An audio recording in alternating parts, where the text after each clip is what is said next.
The movie begins with this guy named Goro Hidejuki. He's on a mission to take down a farmer who lives on the outskirts of a village.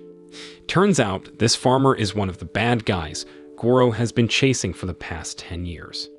But before we dive into all that, let's go back in time for a bit to understand where Goro is coming from.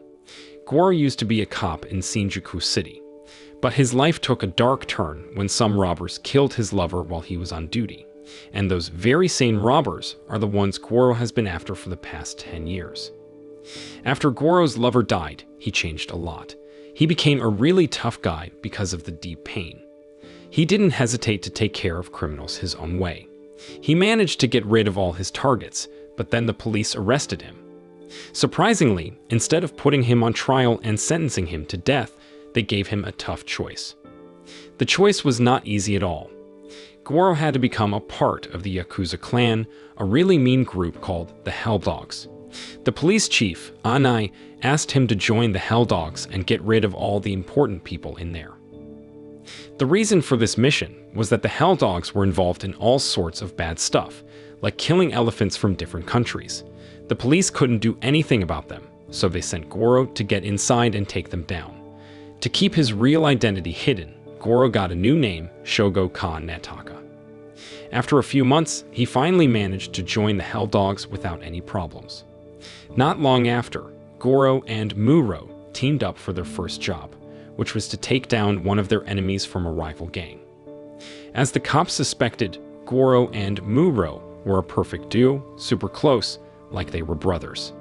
After successfully completing their mission, Goro reported to Tsutomu Toki, the boss of the Hell Dogs.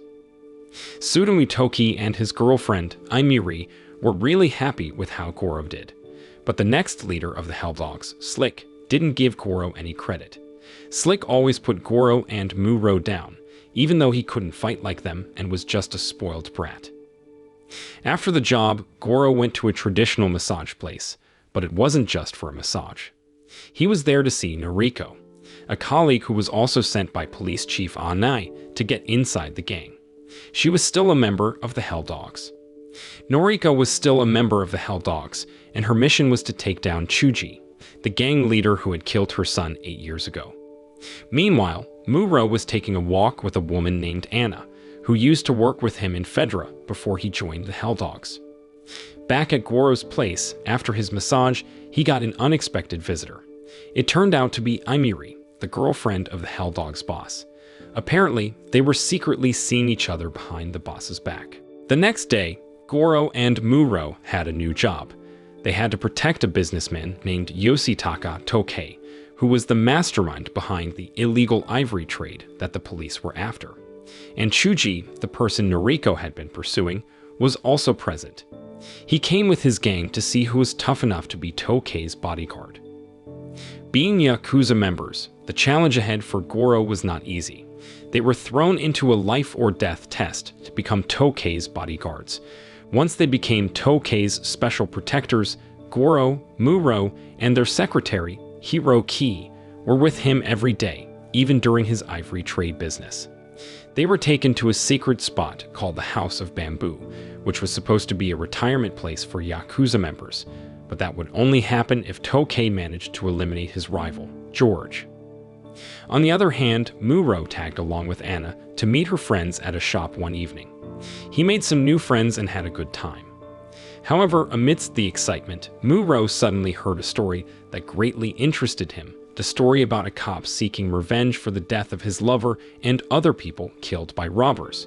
This officer had spent 11 years tracking down and eliminating those robbers, and he even supported the victims' families financially every month as a way of making amends. The police officer they were talking about was Goro Hidejuki. Meanwhile, elsewhere, Goro was walking through a place where he used to work as a cop 11 years ago. Suddenly, another cop who had been there back then recognized him. Goro Hidejuki was a well-known name among the locals, a hero. But because he was undercover as Shogo Kanetaka, the locals shouting his name made him pretty nervous. A few days later, Goro, Muro, and Hiroki were back on the job, tasked with escorting Tokei to a bar to meet his business partner. But things got heated pretty quickly. Tokei got really mad at these people because his partner, E.G., had secretly joined forces with George's family. To get E.G. to switch sides, Tokei offered him a big pile of cash. After sealing the deal with E.G., they all lightened the mood with some karaoke and some lovely ladies. However, in the midst of karaoke, Goro suddenly approached a woman and asked her to sip a drink he'd fixed for Tokei. Goro had a hunch that she might be an assassin sent to take out Tokei, and he was right. As soon as her cover was blown, she pulled out a weapon, ready to attack. Goro and Muro were ready too, and they took her down without holding back. They dragged the beaten assassin to an empty building for questioning. They needed to know who had ordered her to off Tokei, but no matter how much they pushed her, she wouldn't say a word. Eventually, after some time had passed, they got an update from their crew outside. Turns out, a gang was storming the building, and it turned out the whole thing was a trap set up by E.G. Out of nowhere, Goro and Muro had to jump into action to protect Tokei. They were up against a bunch of armed guys, and had to use whatever they could find as weapons. Tokei himself had to join the fight because there was no way out. Thanks to Goro and Muro's amazing skills, they eventually won, but sadly, they lost Hiroki in the brutal attack. After the battle, Muro and the rest of the Hell Dogs crew headed to E.G.'s place for payback. E.G., thinking his henchmen had already taken out Tokei and the others, was lounging in bed, enjoying the money Tokei had given him. But when the time came, all the Hell Dogs members had surrounded his house without him noticing, and they took down everyone, including E.G. The next day, they held a funeral for Hiroki, and all the Hell Dogs members, their families, and business partners were there. But as they were getting ready, one of Slick's subordinates, a Hell Dogs member, said something that shocked him. It was about Goro Hidejuki. Turns out the guy had seen the people of Shinjuku calling out Goro's name as he passed by there. Goro's true identity, disguised as Shogo Kan Netaka, had been exposed. Still at the funeral, Tsutomu Toki asked Goro and Tokei to step aside for a private chat. Tsutomu Toki wanted to teach Tokei a lesson for his actions that led to Hiroki's death.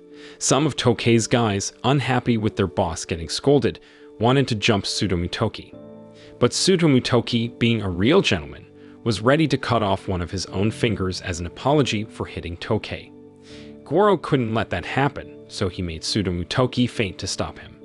Tokei himself admitted to being at fault. Once everyone had left, Slick showed up and got all mad at Goro for Hiroki's death. Muro, who was there too, didn't like Slick's attitude.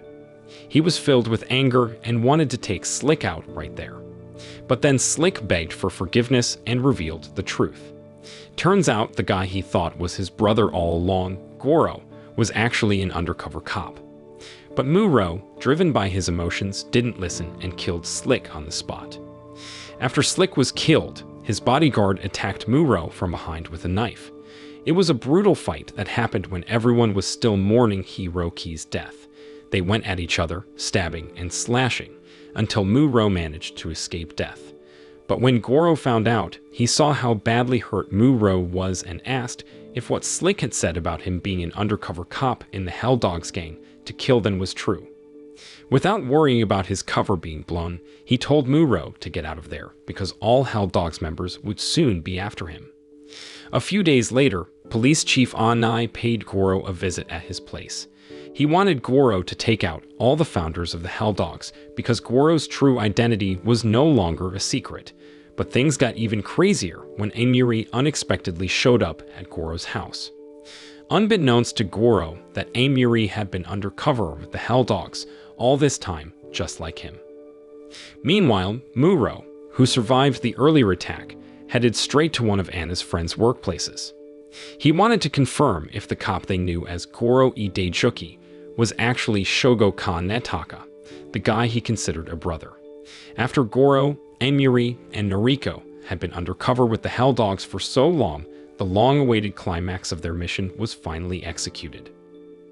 Goro got the order to take out Tokei, the big boss of the Hell Dogs Yakuza clan.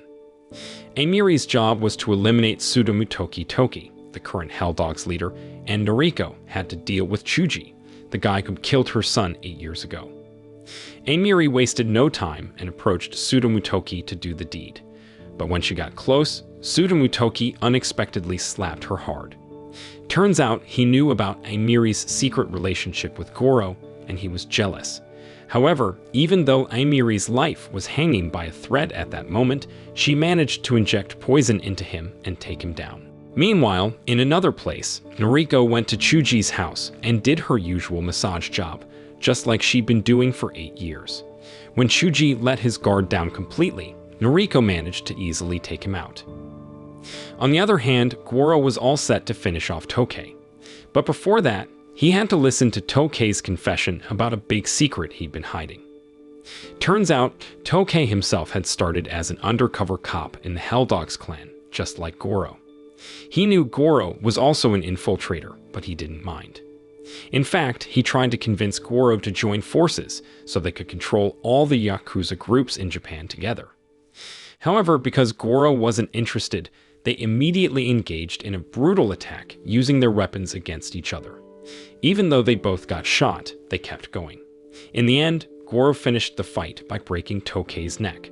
But Muro, who had found out that Goro was an undercover cop and had already taken out Tsutomutoki Toki at his place, had Amiri as a hostage. Muro asked Goro to come to the House of Bamboo for a showdown. When they got there, Muro actually gave Goro a choice between him and Amiri. It seemed like Muro still wanted to keep their brotherly bond going. But Goro didn't care at all and shot him without hesitation.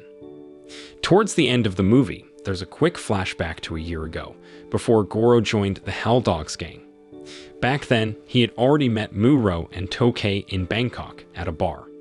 It turns out that Goro's reason for getting into the Helldogs wasn't just about getting forgiveness from Police Chief Anai for his revenge killings. He also wanted to wipe out all the criminals like gangsters and yakuza who had taken over Japan. So, Goro went on his mission to get inside Japan's biggest yakuza gang and take them all down. Moral lesson from the story: in the world of undercover yakuza missions and hidden relationships, it's crucial to keep an eye out for hidden motives before you join a Kyrie obsession or accept a massage offer.